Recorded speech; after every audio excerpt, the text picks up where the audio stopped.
Okay, so somebody linked me this thread. But before we talk about this, I want to talk about my video where I reacted to the Balance Council. The one where one of my mods put in a very funny. I was like, let me make a face for you to put on the thumbnail, and I didn't get to see it, but it's very scary. So I'm just gonna let this play on mute while I talk about some stuff.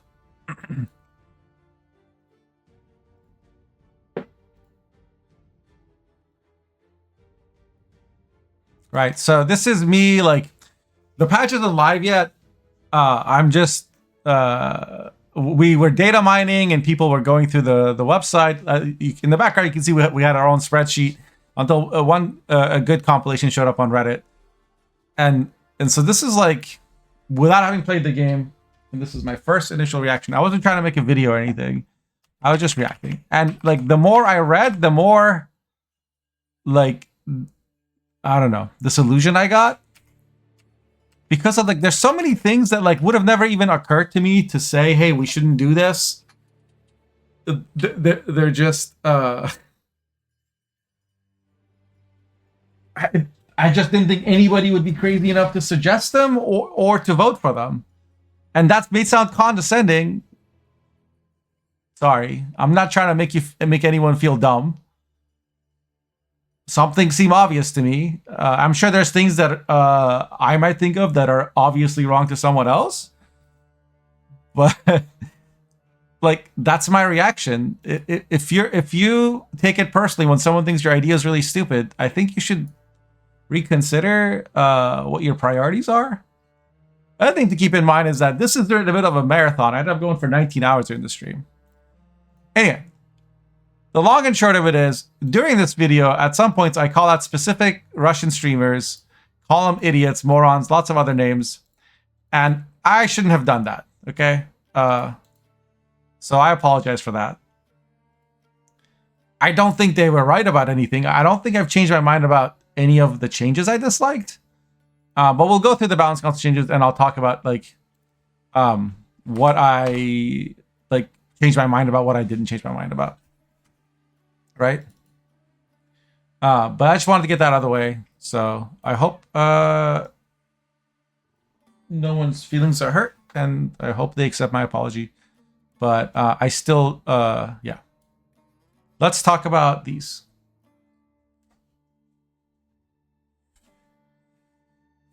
Okay. So I didn't like the Felivandrel change. I didn't hate it. It's fine. People were like, oh, we need to buff hand buff. Well, as expected, this has just become another mid-range card, right? That is played in lots of decks, primarily Symbiosis at the moment. Not hand buff. Like, it's an example of not understanding the cause of the weakness of something. Hand buff isn't like underplayed or like rare or whatever because they lacked another thing that buffed their cards, or they needed one more point or one more provision. Hand buff is unpopular and uncompetitive because fundamentally, as an archetype, here's what it does. It plays some cards which boost cards in their hand, sometimes for more, sometimes for less. Some of those cards, if boosted, have payoffs. Every time you buff Torque, you get a 2-for-1 return. Every time you buff Torque and Torque buff Sheldon, you get a 4-for-1 return. And you also have some passive engines, some engines that passively buff stuff in your hand that the longer they live, the more value you'll get. So Hawker Smuggler was one of those engines, which was almost never played because it was 6 provisions, for good reason, because it's carryover, and it's very strong if left alone. But mostly because it was 4 power, it would just die. Of course, that was never really a problem for hand buff, because as hand buff, you could boost it above 4, if that's what it took, right? For it to live. So giving it 1 more power wasn't high on my priority list, but I also didn't mind because it's a card that was literally terrible. And 1 power, okay, fine. Like, it's 6 provisions. If it takes your opponent 2 turns to kill it instead of 1, fine, right? In reality, that's never how it works out because the Invigorate leader is stupid and just lets you boost it to whatever power you want. Or if you have a Farseer, it might just be like a 15 power smuggler for no reason. But whatever. But like none of those address the fundamental problem of hand buff, which is that if you're playing hand buff, you have a set game plan.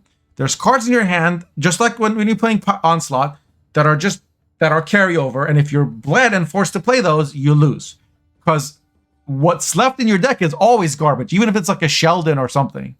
Right? Like you just don't have any, like, your initial 10 cards are your best 10 cards. That's a terribly designed deck and archetype in a game that's 2 out of 3 rounds.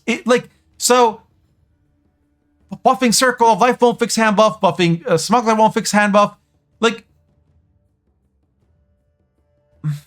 I know it sucks to hear that huge chunks of the game are unsalvageable, but that's the reality we live in. And the sooner people accept that, the sooner we can work towards making a better Gwent that will actually be felt by everybody. Right? Rather than like doing these are almost like protest buffs.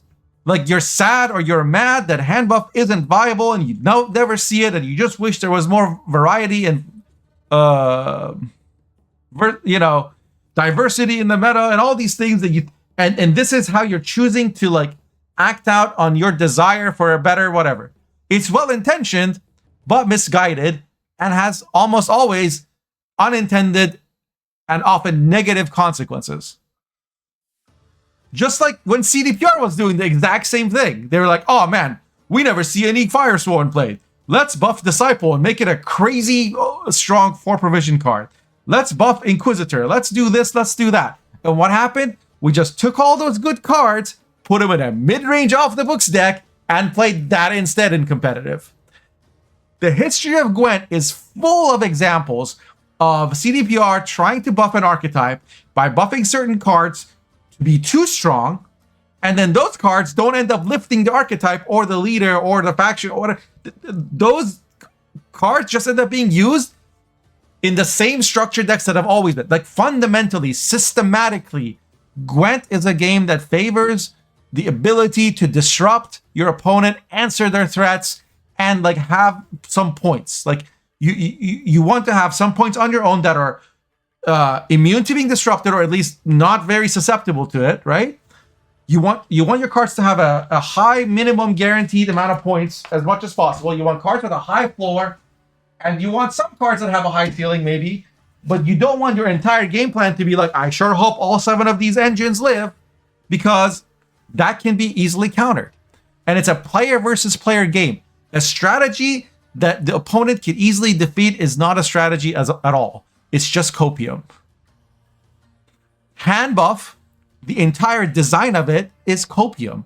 It will never be competitive unless you obscenely buff it to so high that through sheer raw power, it will just like be immune to control or disruption, right? And that's also not good either. You want control to counter engines. You want engines to counter point slam. You want point slam to counter control. That's the holy trinity of like card game or what. It doesn't have to be just those 3, but in general, for a healthy meta to develop, you want like things to be good at one thing, but bad at another. You want there to be trade-offs. When a deck or archetype or deck style or whatever is good at like 2 things and doesn't have any downsides, everyone will play that, and that's all you'll face, and it will suffocate the meta. Okay? So that's Philavandrel.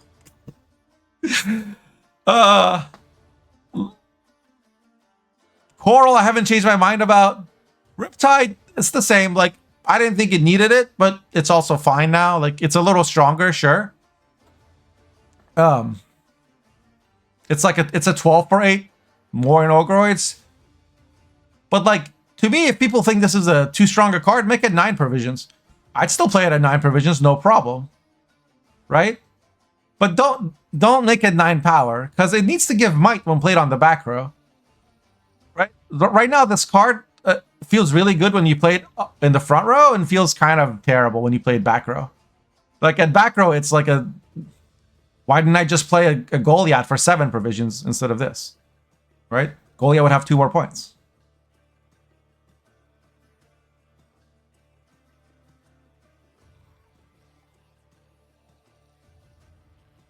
I have to apologize in Russian. If somebody tells me how to say I'm sorry, I'll say it. If your feelings got hurt on the internet, what are you doing? Sure, but it wasn't on the internet their feelings got hurt. Their feelings got hurt by me, potentially. I don't know. I can't speak for anyone. But if it did, I'm sorry. That was not my intent to hurt anybody's feelings. My intent was to make a point that this is wrong and that I really, really, really think it's wrong. And I strongly believe it's wrong. And I think it's so far to the opposite of what good changes should be that I like feel emphatically and passionately about it. That was the intent of what I was trying to communicate.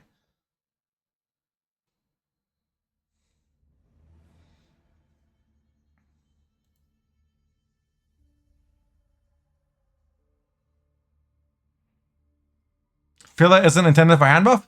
Filla is 100% intended for hand buff. Do you know how I know this? Because this change went through because Shinmiri suggested it, and Shinmiri talked about it, and I thought this was a fine change. It just wasn't a priority for me.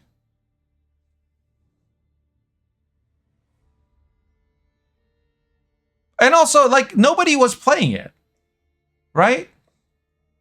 If your goal was to buff a card to be playable, it's now a playable card. It's 11 provisions. It's not cheap. I think it's on par with Saskia Dragon. It's fine. You know? Like, it's fine. It's just that but Shiniri always, his approach to this stuff is he wants to buff underplayed archetypes and make them more viable. I have a slight philosophical disagreement with that approach.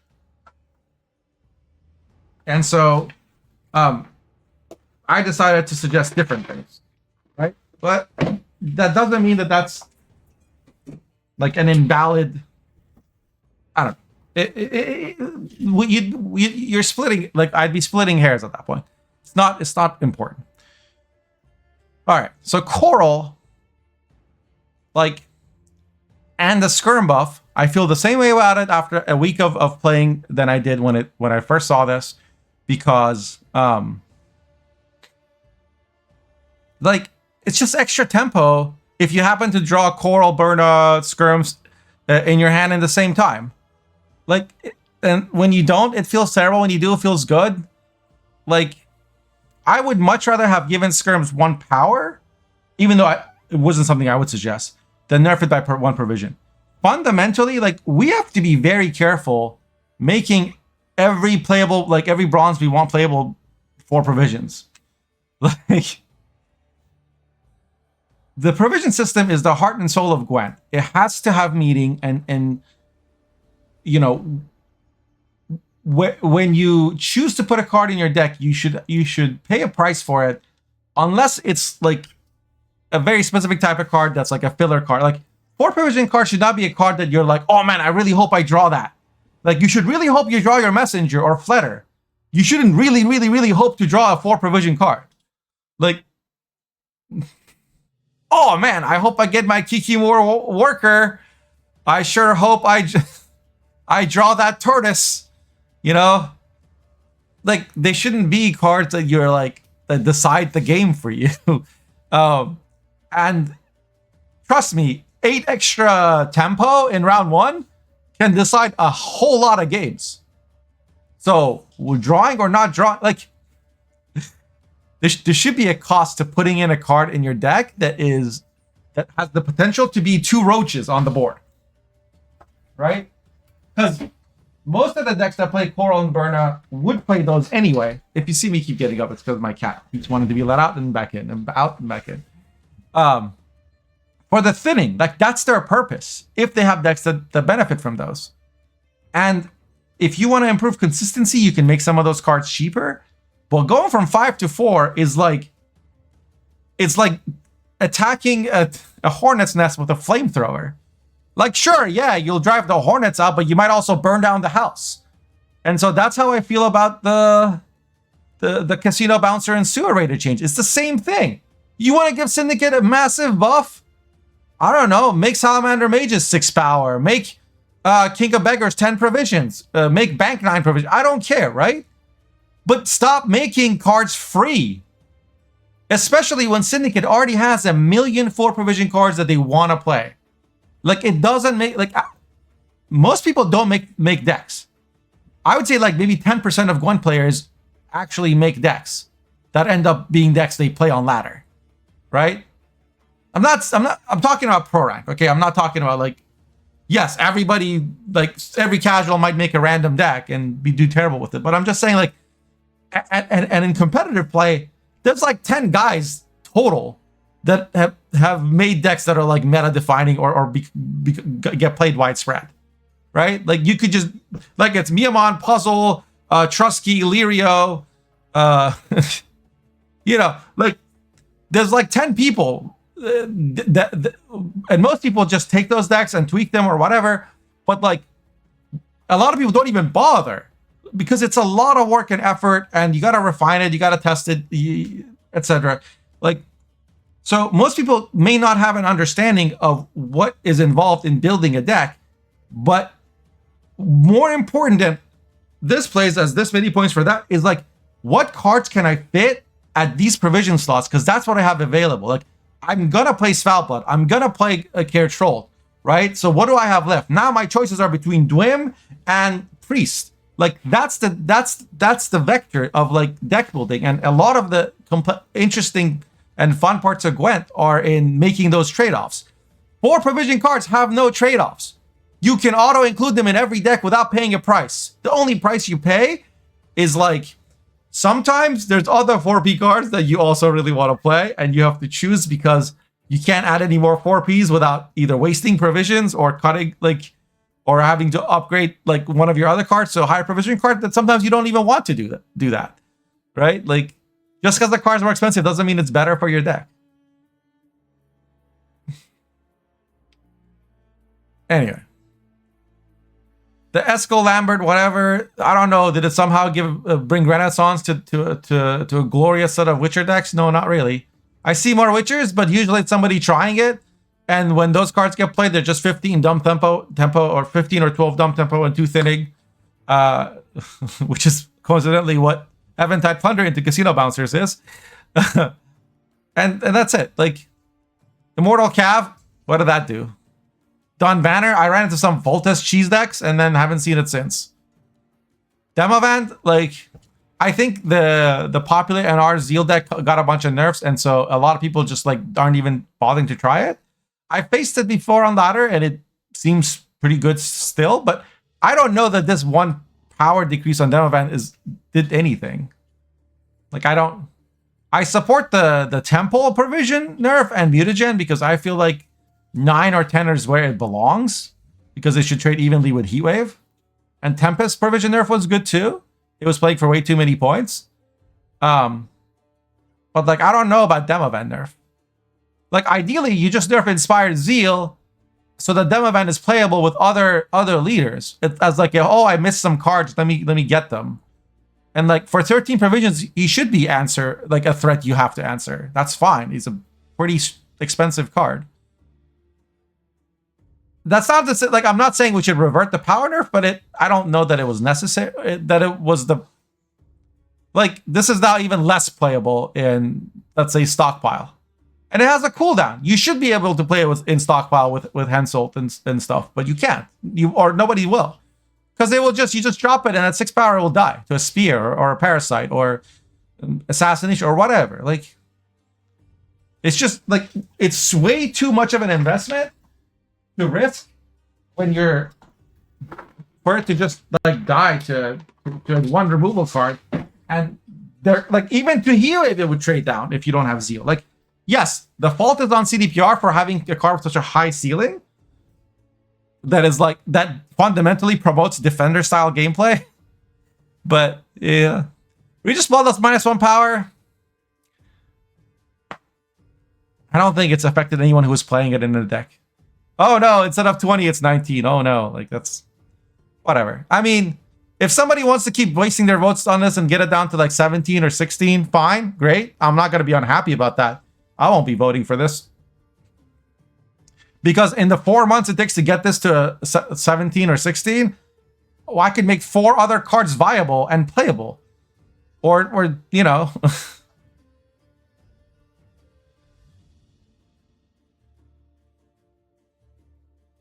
Cave Troll to 6. I know people don't like Defender or like cheesy decks that play Sabbath Defender, and that's why those 2 cards got nerfed. But you're silly. Like, you're silly. If you don't like when people duplicate Cave Troll, then nerf AQ. It's played in Deathwish, it's played in Insectoids, it's played in Kelly, it's played in every cheese deck. AQ is the problem. And like, before, like, Cave Troll was, oh, if the Nilfgaard player didn't have assassinations and they couldn't Vilgefortz it, then you could AQ it and copy it. Otherwise, you would just lose, probably, to enslave. Now, it's like they don't even need to have assassination or even waste a card on it. They can just yoink it and then Vilgefortz the thing behind it. I don't think putting a defender into yoink range is a good idea, especially since we won't be able to do that with the Syndicate Defender, with the Nilfgaard Defender, because that plays a battle prep, and we can't change how much battle prep buffs. So, like, what's the plan here? Are you gonna just like nerf Monster Defender and then leave the Nilfgaard one alone? Because Nilfgaard has a lot of cheesy stuff that sits behind a Defender. Colgrim, Helga, Lethal with anything. Like, what?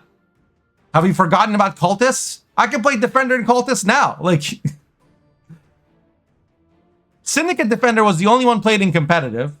Monsters was played in one deck, AQ, Sabbath, and it had a shit win rate in Masters, and you almost never see it on ladder. What about the Skellige Defender? Are you gonna make that six power so that it like starts with automatically building armor from the turn that you play it? Like just think through stuff. This is like, when you vote on these changes, you have a responsibility to the other people who are part of the community and play this game that they enjoy. Like, I get upset not because like, oh no, now I can't play my whatever. I just cut Defender, play something else. I don't even like Defenders. But like, it's like Gwent is a shared space, right? It belongs to all of us now in terms of like, it's a thing that we all enjoy. So we have a common interest in keeping it fun and improving it if we can. And when people react emotionally or without thinking things through or blindly following their favorite streamer because they said something, or that guy's really high on MMR, I should just do what he said. Like, think through it, right? Go ask other people, have a dialogue, talk to someone who disagrees with you, see if they can change your mind. And then if you still think how you, like, that way you want to make this 5-power, go for it, right? I can respect that. But if you haven't thought something through and you haven't sought out other people's opinions, then yeah, I'm going to have derision and disdain for you because, like, you're polluting an environment that me and my friends and lots of other people I care about are, like, enjoying. You're peeing in the swimming pool. Like, it's not cool. Sometimes it happens, but, like, you shouldn't do it. So stop peeing, please. Frenzy Dao, great change. It was playing for too many points and tempo. Cranmer, wrong-headed change. For all the reasons I said last time, the problem is Workshop and not Cranmer. And lo and behold, the Shira deck that plays Cranmer and all the decks that play Cranmer still play Cranmer. They still play Simless into Double Workshop and they still play Cranmer, and it's all the same like strengths and weaknesses as before. Nothing has changed. 1 point doesn't do anything.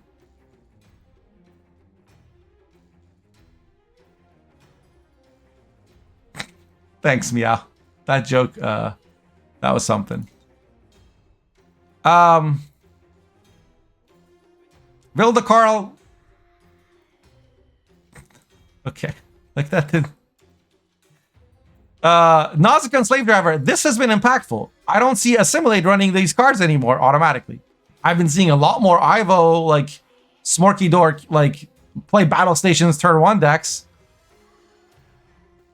But I've also seen a lot more innovation in Nilfgaard. I've seen a lot of Imprisonment decks see play, both Golden Necker and Non. I'm seeing people try different things, right? And this was always my intention with the Sergeant nerf, is that, like, it's so good, it leaves no oxygen for anything else. It's not necessarily that, like, just by itself, it's the most broken thing in the game. It's that, like, that exists. Why bother with anything else? Right? Why should anyone ever consider Fringilla? And even if you buff Fringilla 2 or 3 times, it still won't compete, right? Like, Now people are playing more Blightmakers, more non-Calvite decks. Like, it's sort of an indirect nerf to Vigo because Vigo's really good with Sergeant, and although this changing it to 3 power didn't affect the Vigo Sergeant, that Sergeant still has to be in your deck, so you're more likely to drop that if it's not auto-include, which means Vigo is a little less powerful sometimes. I still see plenty of Sergeants in Assimilate, by the way, and lots of Vigos, don't get me wrong, and Vigo still deserves a 1 power nerf. But, like, this is a good thing if you're a Nilfgaard lover. You should be happy that this got nerfed by 1 power. Just like I was happy when Enraged Cyclops lost a provision as a monster faction fan, right? And also, Nilfgaard's like my second most played faction. There's a lot of fun Nilfgaard decks. Slave Driver, it's still played plenty. Turns out Nilfgaard didn't implode because of this. Not to mention this was not an enslave anyway. It was just for soldiers. Oxenford Scholar still gets played, but now it's a little bit less points. In decks where it was 9, it's now 8. Still very strong, still bad design, but at least it's a lot. Like, if you're just running 4 cards above 11, then it's just a 7 for 4, which is fair. Right? Only hyperpolarized decks get to benefit from it now in a reasonable way. Gotta prune the garden for everyone to prosper. Right, exactly. Like, if one card is like, if you got 7 plants and one of them is way taller than the others and is like hogging all the sunlight, the other ones don't get any, you prune that one that's taller and then everybody gets some sunlight. And you get more diversity that way. These leaders, Hidden Cache, made no fucking difference. I've seen none of this on that. That's not true. But the reasons this isn't played have nothing to do with like, oh, it was missing 1 provision. Not that this is a bad change or anything, but it's just like, we have to be careful in our zeal to more buffs, less nerfs, that we don't just like do willy-nilly stuff that has no impact. There are other things we can do. And sometimes nerfing a card is actually buffing a lot of other cards. Like, part of why Frost doesn't see much play in monsters is because of Sergeant. And you may not, like, most people may not think about it like that, but the best way you can buff Frost is to, like, nerf this, you know? A lot of things have second and third order effects. A lot of things have indirect reasons why they don't get play. Right? And so we'll talk a little more about that when we look at this post about data. Magic Compass, I still think this was a dumb change. Like, if it ever goes to 9p, we'll nerf it then. Why nerf this? Witch of Sabbath? Nobody's dropping Sabbath from their triple Kelly deck because it's 1 less provision now, or 1 more provision. It doesn't do what you think it does to nerf this card. You're just like, oh, I hate it when that one time I got cheesed by Sabbath, the Sabbath deck, and I felt so helpless, and so I'm just gonna direct my anger at it. Don't do that. Like, get a punching bag. Go run for 5 minutes. Like, I don't know. Don't make emotional changes on cards.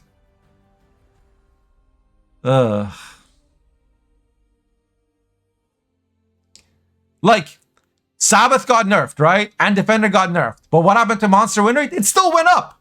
Why? Because neither of these cards were competitive or played in pro rank. They had nothing to...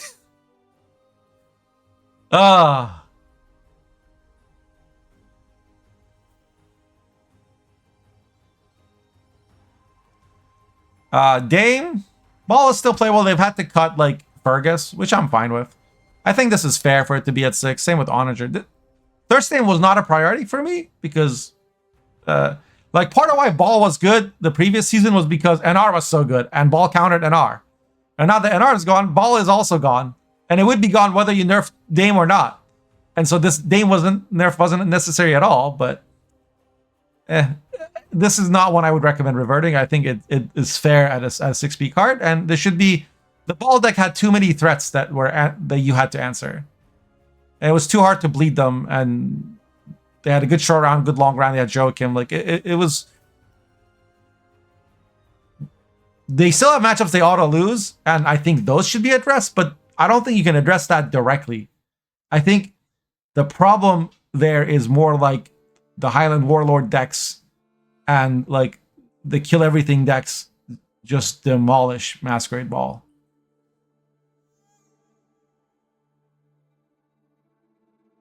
I don't think this will be reverted. I don't see Thirsty Dame getting reverted. And I'm also not concerned about like, oh, we're just gonna go back and forth. Oh, next patch Sergeant to 4 power. No, I'm not worried about it because there were like 11 Nilfgaard nerfs. 8 of those got reverted. Of those 8, like 3 of those got redone. Right? It's less each time. Okay? It's a pendulum. It stops swinging. Like it will reach equilibrium. It's fine. This is how like large chaotic systems work. We're not an organized collection of like hive mind beings. We all have our own thoughts and whatever. But as a whole, just like a wave will eventually stop splashing in a cup that you shook, it will settle down. I'm really not like in agreement with people who are all doom and gloom because, oh, we shouldn't revert. We shouldn't do revert. No, sometimes some changes are bad enough that you should revert. Sometimes some changes are bad, but you leave them. Sometimes some changes shouldn't, those are the only 2 categories. Sorry. Provision decreases. Inspired Zeal, yes. I think this leader enables some cards to such a degree. I would rather we buff cards like Rafarts and cards that only see like Rafart, Seltkirk, Demovan, whatever, that only see play with Shield Wall or Zeal, and then nerf those leaders some more. I don't like it when a card is only for one, like it's already restricted to a faction. Do we really have to also restrict it to one leader of that one faction? Like it. Chapter Wizards hasn't had an impact yet that I've seen. Triss Telekinesis. I don't see it in Symbiosis because Saskia and Philavandrel exist and Eskel exists and it just competes for those slots. It's also not guaranteed because like if your opponent has specials and whatever, and then you also don't, like if you want to play a swarm deck with Bone Talismans, then you kind of have to make sure your deck doesn't have more than like 3 bronze specials if you want a guaranteed Bone Talisman. So there's a lot of conditions around this being reliable. Honestly, maybe 9p would even be fine with it. I don't even know at this point. The problem is that like it's a neutral and most likely somebody will find a broken deck with it. And then it will be only really good in that deck and will be only mediocre in everything else. So that's why neutrals in general have to be weak because you have to balance them for every single archetype in the game. And you can't have it be really strong in one archetype and just balance in everything else because then people will only play it where it's OP, right? Geralt Quen, I don't know why I'm using that. We can just look at him here.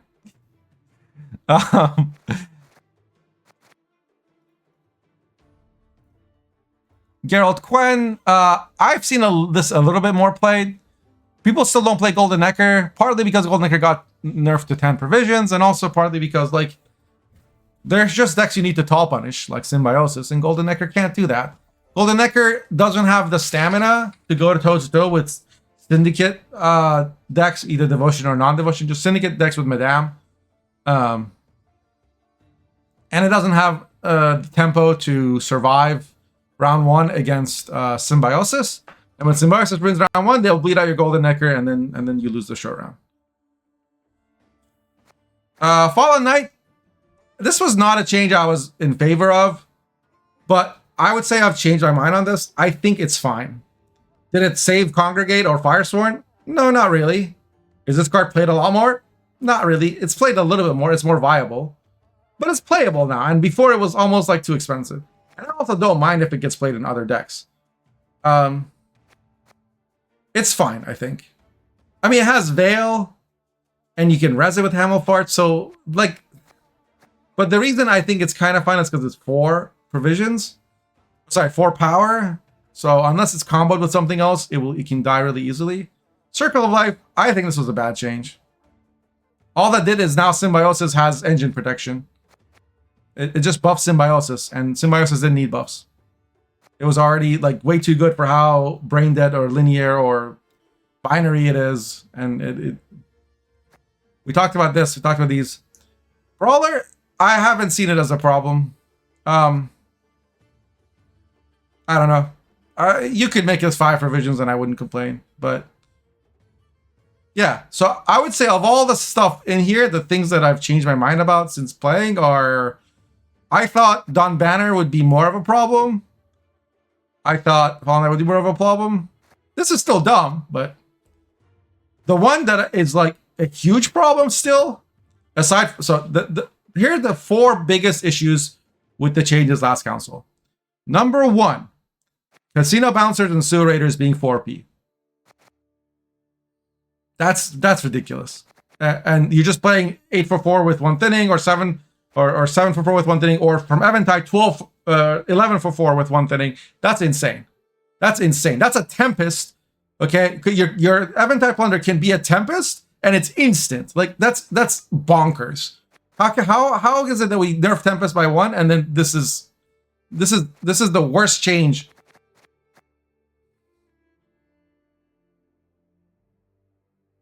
Probably my least favorite change of all the balance councils we had so far is this Casino Bouncers change and Sewer Raiders.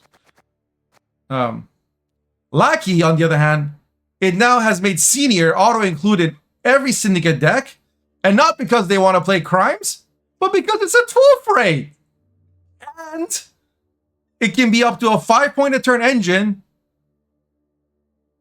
if they're not answered immediately, right? Because 2 lackeys means every time you play a crime, you do 4 damage. And Senior himself is an Intimidate engine. So we thought 12 for 8 was OP. We nerfed it by 1 power, and then that got reverted. No, not a rerun. And then we made Senior 12 for 8. So, like, this, no. All right.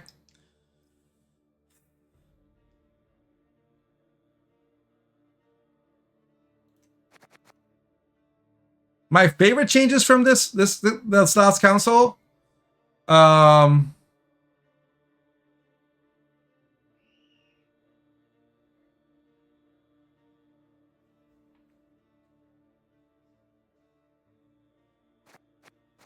sorry, my favorite buffs is what I want to say, because like I really like a lot of the nerfs. The buffs I like are actually Gwent, Fallen Knight, just Telekinesis, Bare Knuckle Brawler,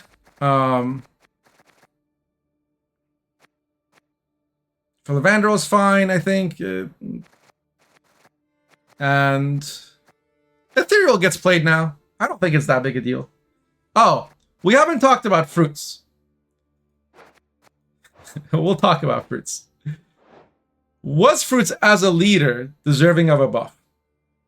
Probably. Did I advocate for it? No. Why? Because fruits has the strongest mid-range brain dead deck in monsters, and right now we're seeing it in the win rate on ladder. A lot of people are playing fruits. Miamon made a fruits deck, but it's not that different from what Spelling Bee had made before, or a version from Puzzle that I'd seen before. And so there's a post on Reddit today say perhaps it's time to stop nerfing NG and start nerfing MO. So I want to talk about this. Me. Because number 1, we don't buff and nerf based on win rate. You shouldn't buff and nerf cards based on win rate in Pro Rag. Okay? That's like your house being cold. And instead of closing a window, you reinforce the door. Like, there are 16 things that go into a win rate. Maybe one of them has something to do with that Riptide card, right? But the other 15 things have to do with like other things. And so, like, it's just using too blunt of an instrument. You should evaluate cards individually, or at the most, you should evaluate archetypes, not factions. Factions a big bucket. And win rate is dependent on a lot of things, like player skill. First of all, this is like 1 week into the season. This data means nothing. Top 500 is literally everyone who like, it's literally everyone. Like, people who haven't even finished 4 factions can fall in there. If you look at top 100, lo and behold, it's scoia'tael and Syndicate. Right? So what are you telling me? Is that Fruits is harder to fuck up because it's just brain dead point slam. But as you go top 100, Syndicate and ST are way up there. SK is non-existent, even though you buffed Coral and Skirms. Like, you can't just, like, these cards, these balances are not knobs you turn on factions. And a faction's win rate doesn't mean anything because You don't play a faction on ladder. You play a deck. You play one deck. If there's only one viable deck for monsters and it's the fruits deck, then everyone will have that win rate from the fruits deck, right? Because no one will bother playing Frost or Rockets because those have been like, are shit, or Ogroids have been too nerfed or whatever. And so everyone's playing that one deck that's like the strong deck. Whereas if there's like, people are experimenting with stuff in Skellige or Nilfgaard because a bunch of stuff got changed, like the win rate will be low, especially early season. Just give it a fucking minute. Okay? In general, Syndicate tends to do worse at the start of a season, do really good towards the mid, and then fall down a bit towards the end. Because towards the end is when Nilfgaard has figured out, because Nilfgaard is the most reactive faction in terms of their decks. And usually by the end of the season, Nilfgaard will have figured out all the techs and all the counters to put in for all the decks, and their win rate goes up towards the end. Like, there's a mountain of complexity to this data, so please stop making, I'm trying not to be rude, misguided posts that take one snapshot of data 4 days into the season, look at one thing without any analysis and just declare, oh, we should stop nerfing Nilfgaard. Nobody was nerfing Nilfgaard, man. We were nerfing Sergeant, okay? The faction is more than one card. Repeat after me. A faction is more than one card or one archetype.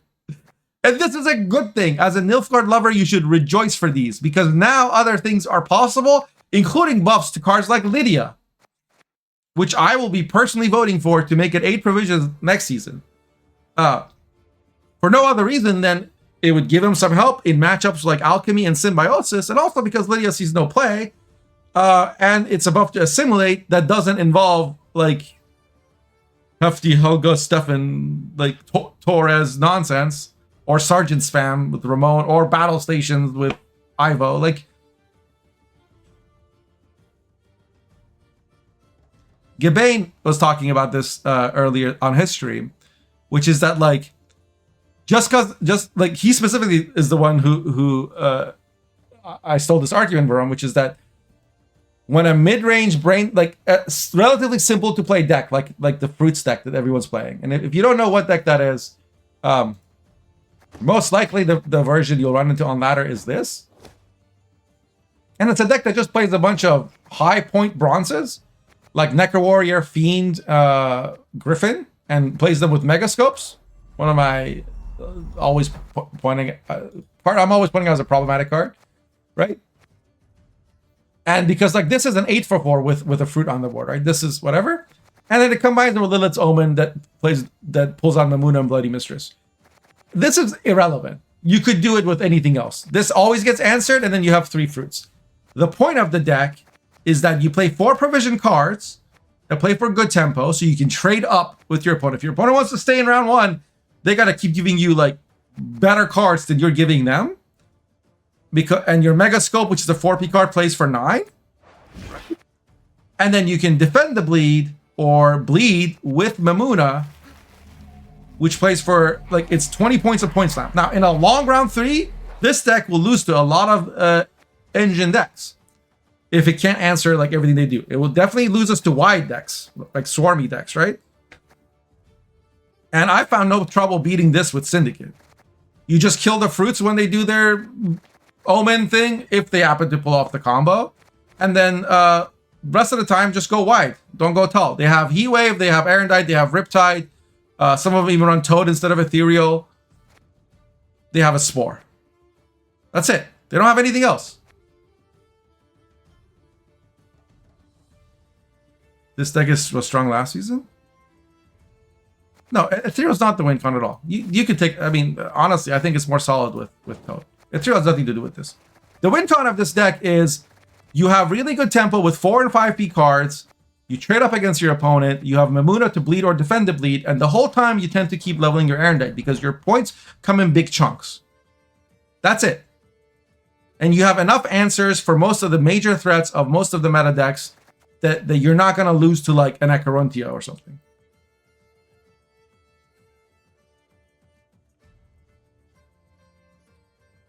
Siglu says this was strong last season. Eskel was there instead of Omen. Yeah, I know. You're talking about the Spelling Bee version, Siglusi. So the Lilith's Omen part is new. And what I'm saying is the Omen part of it is irrelevant. There's also a version with constructs, yes. But all of them, what all of them have in common is high point for provision, 4 and 5p bronzes, Mamuna, Arendite, Heatwave.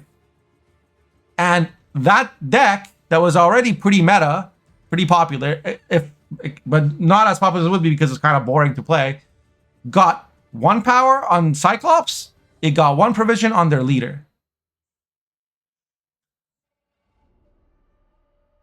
The other thing is, last season, there was a lot of scoia'tael, and there still is, but more so last season, control decks running around. It was very popular up to Masters, and then also after Masters, but then eventually I think it's kind of petered out because people, like the meta evolves. When something becomes popular, it's like an ecosystem, right? Too many of one predator, they die out. Too many of one prey, they starve, right? So part of why like a fruits deck is good is when the meta is controlly. But it wasn't good into, for example, NR. It would just lose to NR, in my experience. Unless they like drew like perfectly, you know? The other issue about this type of deck is that it's viable not because Fruits is such an OP leader. It's viable because of Alpha Werewolf turning this card into a 23-point finisher. That's insane. So for the sum total of a 4p and an 8p, you get a 23-point finisher. That's like bigger than the biggest Morvat. Essentially giving this deck 4 free provisions. So does that mean we should make Fruits have 4 less provisions? No. No. Just nerf this. This is the problem. This card. Make this 10p. Make this 12p. I don't care. This is the only reason you get to play Fruits instead of Force of Nature with Morvat, because you can, this is playing for the same points as a Morvat does. Vikita says, okay, so why are we not addressing these problem emo cards? I literally just told you how you address it. The reason Alpha Werewolf wasn't on my list for last season was because I didn't expect people to buff this by one provision. I didn't expect Riptide to get buffed by 1 power. And without those 2 changes, that deck was already dying out because it couldn't deal with more dynamic decks. And I wouldn't say it's a big problem now either. Because like I said, if you look at the top 100, it's already scoia'tael is the most winning, followed by Syndicate. Monsters is 3rd. And this will keep going down. Early season, a deck that was very similar to the last season's version is very easy to pilot, right? And happens to have a bunch of answers while other people are trying stuff, will always have a high inflated win rate. And Nilfgaard will always have a deflated win rate. Why? Because it also has 16 different toxic ass cheese decks. I played against 4 Clog today. 4. Okay?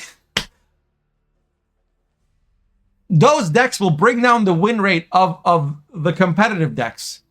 But like the monster cheese decks, like some of them, the decks like Kelly and stuff, which have no room in the current meta with scoia'tael running around, and or like with NR running around, like no, and also like nobody wants to play the same deck as last season that happened to also get a 1 provision nerf, right? Or 1 provision 1 power nerf. The other thing about monster cheese decks is that they don't make your opponent miserable in the way that Nilfgaard ones do. And so there's not as much of the sadistic contingent that's playing them. So everyone who's playing monsters right now is just like, oh, let me just get some free points. Anyway.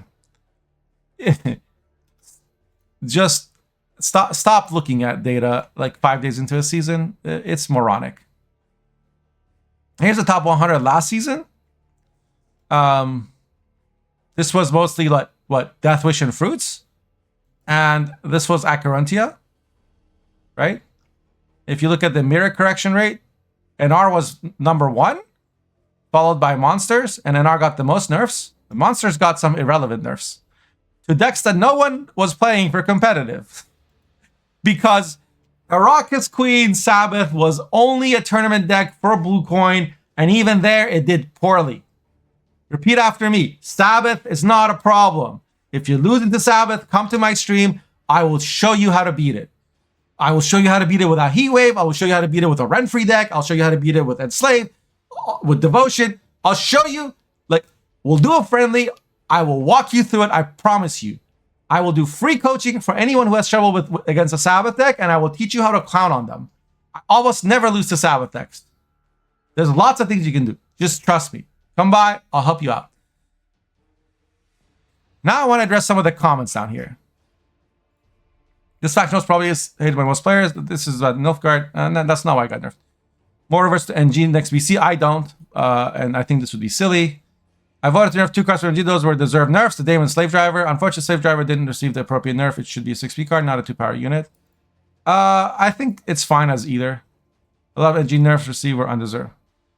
I mean, that's one more nerf than received 3 nerfs this time. May have needed nerf, but perhaps the deck... This is too early. It's too early to say Nilfgaard was over nerf. Beware of Moshcraft calling you an idiot. As he said, you should first channel all your thoughts to him and ask for allowance on balance. Yes, this is called a figure of speech. When I am making fun of someone for having an idiotic thought and I tell them, don't think, stop having thoughts. Next time you have a thought, run it through me first, and then I'll tell you if it's okay to have that thought. It's just an elaborate, intricate way of me calling somebody an idiot. For example, this idiot on Reddit, you should first channel all your thoughts. Channel has a different meaning than you're using it here, buddy. Maybe English is not your first language, in which case, you know, sorry, but like, you know, thoughts to him. That would mean that like you focus your thoughts to me. Like, is he sitting in bed at night, like concentrating, like in a yoga pose, channeling on me? In which case, that must have been what I was feeling on the back of my neck last night. And asking for allowance. You mean permission? An allowance is like a stipend. It's like a weekly, like if your mom gives you $10 a week to spend on candy, that's an allowance, right? Permission. You want permission from me to have your idiotic thoughts, and I do not give it to you. Stop having them. I think MO is strong early during the season. Let's wait some more time. Oh, yes. Also, not sure what is the exact meta right now, but MO got some nerfs last BC. Also, one got the Riptide buff, which is familiar for, and Born Supervision nerf because the card was competitive before nerf. 10 point floor, 12 point with removal option plus hand buff carryover engine. It's not a hand buff carryover engine. Okay, calm down. And I don't think Riptide necessarily deserves a nerf. It's a very strong card. But so is Vilgefortz. And that removes things. Riptide can be played around. How do I play around Vilgefortz exactly? Play Defender. Oh, wait, that got nerfed to 6 power. Every NG bronze should be 6P. Oh, yeah, you're right. Poor Nilfgaard. Now they don't have any good 4 or 5P cards. Oh, let's just forget the fact that Moshcraft said Nilfgaard has the best bronzes in the game. Oh, no. Just the 7 for 4 with 2 armor. Oh no, just the 9 for 4. Oh no. Oh no, an engine that has to be removed or it wins the round. Oh no, a card that's insanely stupid when it has Veil and still kind of good for a 4P card. Oh no. Oh no, what terrible 4 provision cards in Nilfgaard you have. Oh no. Oh no, what terrible cards. Please give me some of these terrible cards. Oh no, what about 5P? Oh no, what terrible cards. Wow, this sees no play. Wow, what terrible cards. What terrible cards. I mean, even this one gets played. Oh no, what terrible cards. What terrible cards. What terrible cards. What cards that literally win the fucking game and play for more points than Geralt, Igni, and Yurden combined. Oh no, what terrible cards. Oh no, what terrible cards. What terrible cards. What terrible cards. What terrible cards. What terrible cards. Oh no, what terrible cards. What... Holy shit, like 80% of their 5Ps are seeing competitive play. Shut the fuck up. Are all the Nilfgaard cards 6 provision now? There's like 2 bad 5Ps here. Go to monsters. Only played with fruits and Megascope. Only played because of Yotun, otherwise it's a 7 for 5. Who cares? Cyclops is literally a 5 for 5. It's basically a pawn keeper, but for 1 more provision and 1 less point. Okay, Sure. Literally doesn't see play even in Death Wish. Literally doesn't see play anywhere, not even in B, except maybe through Scenario. Good card, but only playable in Frost. Good card, but only playable in Death Wish. Not even that good a card. Why does it have Adrenaline again? I don't know. Good card, but only played in Relics. Good card, and kind of versatile, but also balanced. It's got nerf. Pretty bad card, honestly. Even Wild Hunt would rather cut it. If it wasn't for Tyr, we might never see this card. Good card, but only played in Death Wish. Good card, but only played in Vampires, right? Good card, played in lots of things. And then this is something the Council did, which is now a good card played in a couple of decks. This is only in one deck. Like, this is only in one deck. Let's go to scoia'tael. Good card, good card, good card, but never played from hand ever. Only from Aqua, so not a good card. Good card, but the decks and archetypes that run it are bad. Good card, not played. Even in Dwarves, it's almost never played. Good card in Symbiosis. Good card in Movement, I guess. Cheesy, dumb shit card. I wish for this to be deleted. Way too strong of a card. Plays for as many points as the Thirsty Dame. And it must be answered or you're probably losing the round. Really strong card, but I don't know that we should nerf it. Maybe to 2 power would be okay, but this card always comes and goes whenever the other cards that it supports are good in the meta. Good card, but only in certain decks. I don't see any difference between Nilfgaard and any other faction, except that most of Nilfgaard's cards can be played in most of Nilfgaard's decks. And like if you look at monsters, at any time when you're building a deck, you have like 5 options, and that's it. And most of them are bad. There's like 2 good auto-include ones, 2 meh, and then 2 that you can't ever play. Thanks, Fangchi. What made you say that? Owlbear Dude is only one deck? In scoia'tael? Sure, yeah. Yeah, this is Harmony restricted. All the Harmony cards are unfortunately only played in Harmony. I've tried making some hybrid decks. You've seen it, Jan. I played like Povko and Gnome in my like Golden Necker movement deck because it plays Elf and Witcher and Dryads. I tried to make some like lowercase h Harmony, but oh, Slave Trader. Slave Trader is terrible. I don't know why Gabane plays it, but I think that card is awful. It's the payment plan for a lock 3 months from now card. It's the, hey, can you put that lock on layaway so I can save money and come back sometime in the future and maybe you can lock something for me card? I'd rather play a 5 provision Van Moorland Hunter than this. Like literally, if you gave monsters a 5 provision Van Moorland Hunter, it would be in in like half of my MO deck. Would just run that card. This doesn't even see play in Wild Hunt.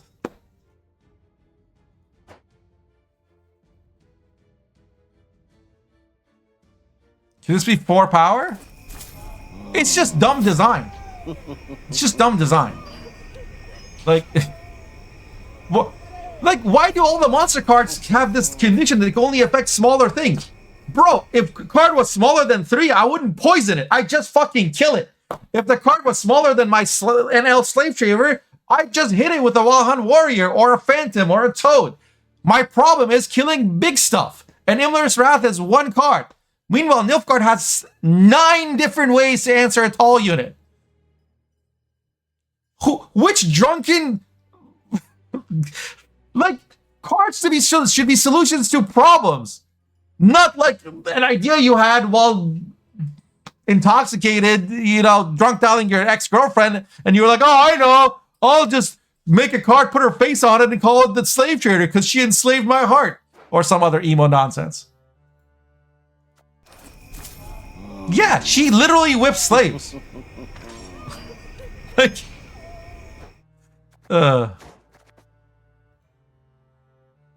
yeah, thank you, Replay Ninja. Holy shit. Oh, they got downvoted.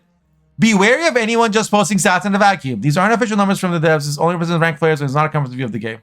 Their posting is very biased. You might have some valid arguments, but it's immediately scared by how one started. Yes, I completely agree. now that that's out of the way, ogres are already nerfed. I myself voted to nerf them. The only thing that I can agree on is to be nerfed is Death Wish. It's slightly overtuned, mostly because of Araka's Queen. That card needs a significant nerf. It's actually... I mean, they can reduce its power, but it took a long time for it to even see play. It's Death Wish is, I think, mostly strong because of Succubus and Solano Harpy. Same for the cat and the giant toad. The cat? Did they mean Sir Scratch a lot? The cat. Are there any other cats and monsters?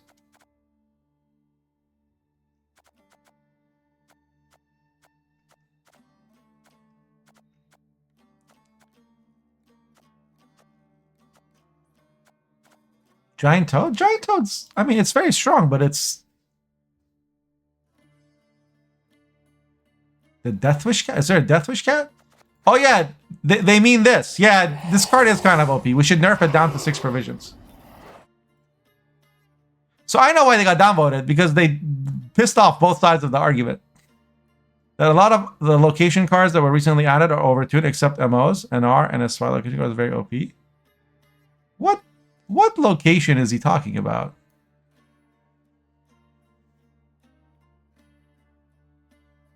Oh, he's saying MOs, period. And RS5 location cards are very OP. For MO, no one plays it because it's bad. No one plays MO Echo card because it's also bad. A lot of things that other factions have going for them that MO doesn't. So just saying they can point slam isn't a valid critique unless they have... Yeah. Okay, he's saying like they might have good point slam now, but they have a lot of other limitations, like they don't have any control or locked or whatever, and they don't have a good location. That's why Golden Necker Monsters struggle so much. And they don't have good Echo cards, so they can't play any deck that runs Lady of the Lake with Oniro. I thought they were saying MOs and R and SY location are very OP. I was like, what monster location are they talking about? I thought maybe they meant Tyrnalia. That said, it's still beyond broken and also needs to be nerfed. Yes, along with Renfree. These cards are one of the... Okay. For every sentence, they say like 2 things I agree with, 1 thing that was just like, that's wrong. You gotta be very evident, just for sure. That said, the 1, stats are public. You could build your own website, web scraper that will check if you want. 2, they don't represent the entire game, yet they already represent too many players to discuss balance. If we always have to... This is too strong if the players suck. We never get very far. I don't know, people being biased or not, maybe. I'm just saying that filtering top players and Gwent data is always a good habit. Sure, but the point is you cannot use stats from pro rank players as your basis for how games should be balanced. I mean, it's certainly one data point and a very important one. From the majority of the player base. In fact, those are not people who... Yeah, but balance affects people. Like, listen. If Logic designs us balance and I put it in my mouth, right, because I'm a rank 25 Pepega, does that mean Blizzard or Logitech should put teeth guards over here on the butt of the mouse so people don't put in the... No, you shouldn't. Okay, that is not a problem that needs to be addressed by changing the fucking thing. Like, if people who literally don't play their cards to their potential, don't play them for max points, aren't doing well with the card, that doesn't mean the card sucks. Cards don't have to be made idiot-proof. It's okay for some cards to only be good at higher levels and some cards to be good always. For example, it's pretty hard to fuck up, like... Well... What's a card that's hard to fuck up? Yeah, it's pretty hard to fuck up a Bruxa, okay? you just play it before you play taller cards. It's not that hard to understand, okay? And like, there's not a lot of decision making involved in playing a Yotun, right? Just when to play it. That's it. Or Ice Giant. Whether to mulligan it or to play it, and that's it. Right? But like, some cards, like, they're a little bit more involved. Which of your cards do you kill and why? And which of your opponent's enemies you reduce and why? And do you need to save it for something else? What else could they have? Like, if I play this in this round, like, am I contesting the round? Like, should I commit? This is one of my answers. What answers will I need later? Will I have those answers? Like, there's a lot more consideration to this than this is a 5 for 5. Like, there's a lot you have to think about. Same with this compared to this. Like, this is not a lot of thought involved. Okay? But That's the game and not balance. I still don't understand why so many are confused. Yeah, you can't discuss balance when you don't know how to play. Equals and you don't have any business discussing fun to play if your main objective is to win. Equals top players. That's a game based on the average level because then each decks end up being weaker than they should be. Hodgepodge would end up OP. Yeah. You should consider actually one, but the base should still be the best player. Yes. Okay, these are some good comments. Sooner you start the discussion, Gwent data. Also, fewer and fewer top players are even playing anymore. So how reliable it used to be? Yep. This is very. Oh, hey, it's N7. Oh my God, another good comment getting downvoted to shit. That all said, I do like it as a general tool. NG last season, I think, ended up 3 or 4 in top 100. Not great, but not bad either. They'll likely be worse this season at the end, but NR got pretty heavily hit so hard. Yeah, like part of what NG is good at is countering NR. And when NR gets nerfed, NG also suffers because NG isn't as good into like Devotion Warriors and Swarm and some Syndicate decks. Well, got some undeserved buffs and undeserved nerfs. Yes. Like Riptide didn't need a buff necessarily, and Defender and Sabbath didn't need nerfs either. What other buff did monsters get? Oh, Fruits. Yeah, Fruits didn't need a buff either. I guess I wanted to restore its power level, but this was still a very strong card at 9. Now 100% has to be provision increase next vote. That just depends. To me, that depends. Like, you got to think cohesively about the faction and what other cards it has. Like, I don't think, like, if you nerf Riptide by 1 provision, it won't have an impact on Ogreoids and it won't have an impact on Fruits, which are the 2 strongest decks that play it. It's just gonna make it less versatile for other, like, it's just gonna be a nerf to vampires, right? It's not gonna affect Deathwish. Deathwish has provisions.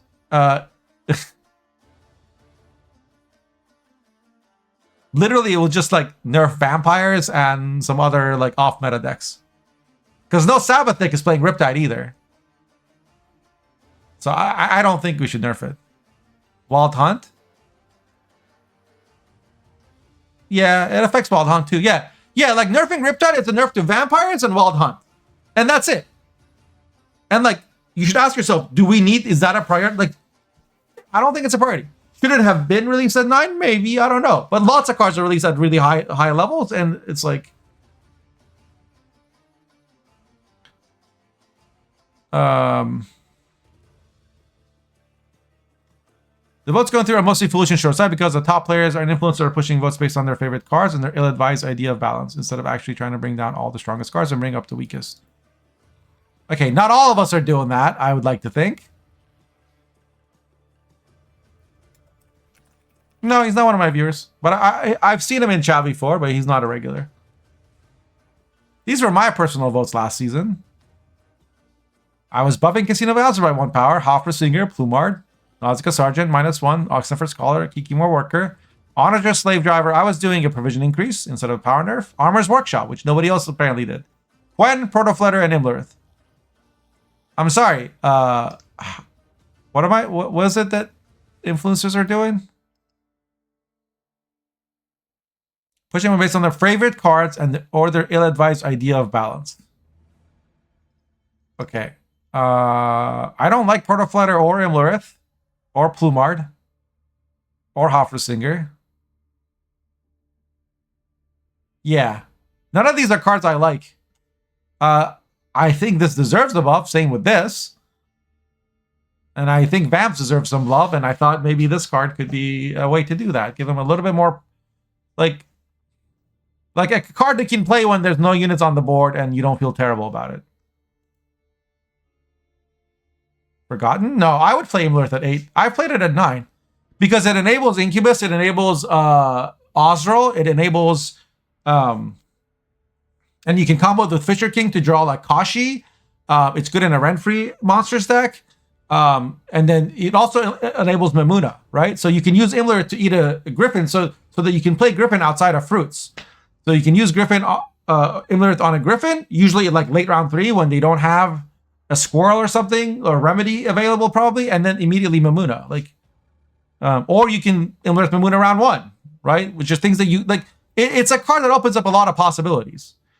In a Necromancer's Tome deck, you could use it to consume something. Like if you have 2 Flutters in your hand, or like 2 Incubus in your hand, you could consume an Incubus with Imlerith and then play the other one from hand with Necrotome on the board, and it pops the other one out. You don't have to wait for it to be killed by the opponent. No, I would 100% play this at 8 provisions. Absolutely play it at 8. But anyway, these are my personal votes, and then these are the votes I suggested other people take. Some of the same cards, but above Flubart I had Itriel Merlega. I had Vigo and Dao in here, and Sov as like potential power reductions. I had provision buffs, Quen, Fables, and Sage, and then Protoflatter, Inspired Zeal should lose 1 provision, which it did. Cleaver Ulrich I said should get a provision. Living Armor I said should get a provision. And losing or a provision nerf for Priestess, Mutagen, Roche, Slave Driver, Temple, and Onager. And I love playing NR. So, but maybe they're not talking about me specifically. Maybe this is true for a lot of people, I guess. While the majority of the nerfs, at least, were towards cards that deserved them, they often were misdirected. Like Dennis. This card will see play because the issue was always, yes, thank you. Yeah, so it wouldn't be played in Golden Necker, FG.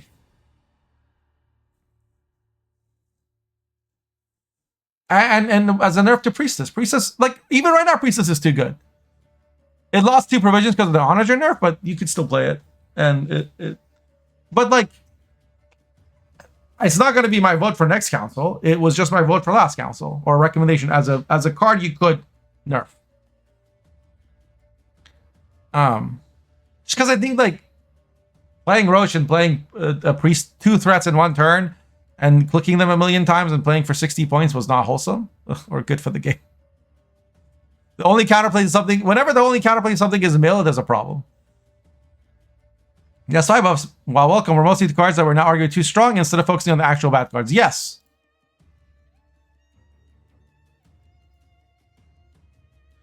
The socialized mindset the majority of top players influence have will mean that until Griffin adds more power to the game and doesn't actually increase overall balance. Why did this get downvoted? Chat. Let me share this comment. If you agree with him, you can't agree with Workshop. It's finally being played, and it's only played in 1 deck. 1 deck of 1 faction. If 5 Dennis now gets the balance. No, because Simless playing Workshop is still good even without Cranmer, but Cranmer sucks without Workshop. Which one of them is the stronger of the 2? Look, Workshop plays for 12 points if you're getting armor value. If you're not, it's playing for 6 and then 9, right? If you're getting armor value, it's playing for 12 and then 18. I can think of another card that's like that, Sangreal. Sangreal is a gold that plays for like 20, plays for 12 or 0 or 24, right? Depending on setup. I think that the first Workshop playing for the same points as Sangreal, if the armor is getting value, is pretty fair. And you would still play it. Like, that's the thing. You could still play that deck. It just means you might have to cut COC. So you only have Heatwave and Shiru and Simless and Cranmer and Dao and 2 Skirmishers and Berserkers and Zoltan. But you just might have to cut the fucking Curse of Corruption. Right? You'll still have your 2 backup. Like, you just have to give up 2 provisions. Did you know Dennis existed before the Workshop buff? Yeah, exactly. Anyway, if you agree with what this Ed 7 said, go to that link I just posted in chat and give him an upvote. Snapplexist is the Regis Ozra combo. I'm seeing a lot more of Lyria's Double Kashi deck that uses it. I think much people have caught on. Double Kashi has been around forever, never been problematic. It's the way of a curve tempo slam from Regis. Yes. Just a problem card. Probably a good idea to start taking against it. How? Stop nerfing NG. No. Murder the faction and destroyed Gwent. So Scratchlaw is my spirit animal. My man out here playing 2-player solitaire, I guess.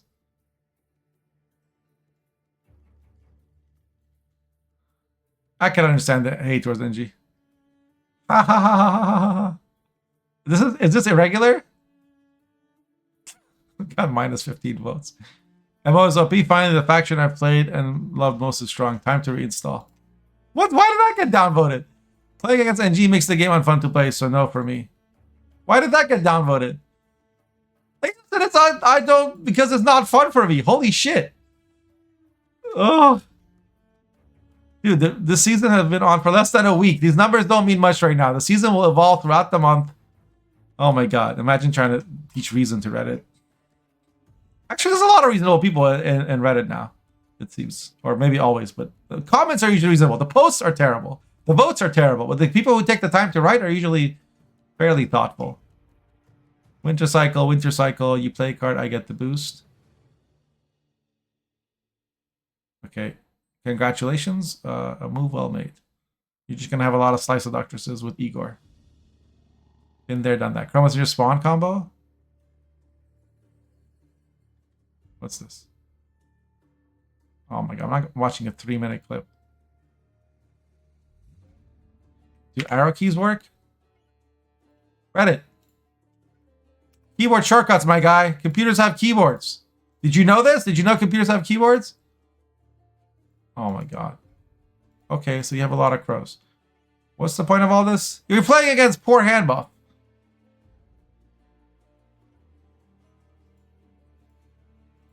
Look at me tempo slamming my way to victory. Okay. Boring. All right. That's, I think, it for my update on the Balance Council stuff. As of right now, there's still a few hours till we can even submit our votes for next council. I will tell you that people always start asking me, hey, what should I vote for? And my answer is usually, I don't know yet. Let's see how the season pans out. I have some ideas. You can see them in my... if you go to my channel and just type !council2, you'll see the spreadsheet where I have some ideas from before. Not all of them will be correct now because some other changes have happened. But these are my votes for Council 2. These, where are my votes for Council 1?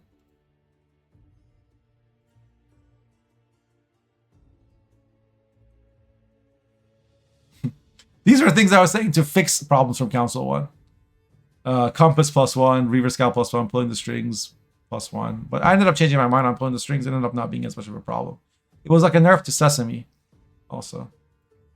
For like, I have some suggestions for, yeah, you could like buff Sheetroll, Hoffersinger. You don't want to buff Casino Bouncers now that they're 4 provisions. We gotta put them back to 5p.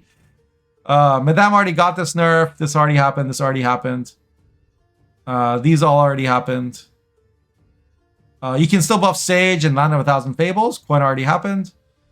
You can buff Gascon. Ethereal already happened. Ard, you can buff. This already happened. You can reduce the power of Willem or Musician of Blaviken. Although this isn't as high a priority anymore, since the main decks that were running this was NG Soldiers and NR, and both of those kind of hit a nerf. We'll see if it comes back. Or it becomes a problem. It might become a problem with Skellige. Somebody's going to make a good Skellige deck that abuses this, and we'll be back to where we started. Tempest already happened. Quacks, just because I think it's a cheesy card. Roach, I think it's fine, to be honest. Marching Orders. Make that 7p. Selective Mutation, you can make that 5p. Just Telekinesis, already got it. You can increase power of Oriana, Gale, Archesport. These are monster suggestions. And Raid Cyclops, Force of Nature. Fruits, I wouldn't do it anymore. And the reason is that we got to nerf Werewolf first. You can provision decrease Imlerith, Protofletter, or Parasite. And you can power increase Archespore. Nobody plays it, not even Deathwish. Hunting Pack, Diviner, and Fringilla could use a power buff. These are whatever. I always think... I never thought Enslaved deserved a provision nerf. I think it just makes deck building less interesting. Master Puppets. If this was like... If I have to pick Nilfgaard cards to nerf, that's what it would be in Kingslayer. I'm not saying these are high priority, but it's just... Lydia, Furcart, and Seret are 3 cards in NG that I think deserve a buff. Anyway. I'll probably go through and make some new recommendations for the new season once things have settled down a little bit. Because let me show you on Pro Rank right now. If I like, I'm rank 54. Am I a top 50 player? No. Have I even finished all 4 factions? No. Literally no. Hold on. Not many people. Let's see. 9,600.